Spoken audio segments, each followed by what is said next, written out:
स्टेशनला येणार का? हो चला ना. अरे काय म्हणतोस, बरेच दिवसांनी. कसा आहेस? मस्त. तुम्ही कसे आहात? मी मस्त. काय रे, सुटतं का रे रिक्षातनं बऱ्यापैकी दिवसाला? सुट्ट पण काही अर्धे तर मालकालाच जातात बघा. जाऊ दे, या ना तुम्ही बसा, या. अरे हो, भाड्याची रिक्षा आहे ना. मग तू एक काम का नाही करत, स्वतःची रिक्षा का नाही घेत? अरे स्वतःची रिक्षा स्वतःच्या मालकीची असते, हक्काची.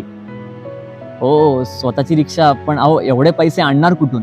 त्यात हे कर्ज फेडायचं की घर चालवायचं? मग तू एक काम कर, म्युच्युअल फंड चालू कर.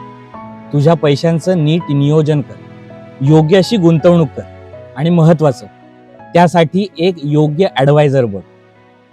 खूप ऐकलंय त्याबद्दल, पण अहो त्याने खरंच होईल का हो? अरे का नाही होणार? आता तर तुझी सुरुवात आहे. आत्तापासून नियोजन करशील तर खूप फायद्यात जाशील.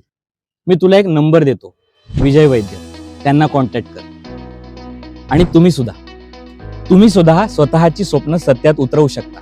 आत्ताच दिलेल्या नंबरवर कॉन्टॅक्ट करा, कारण हे माझं स्वतःच आहे. हे सांगण्यात खूप अभिमान असतो. या ना, बसा, जाऊया. हा. कुठे जाणार आहे? अरे स्टेशनला.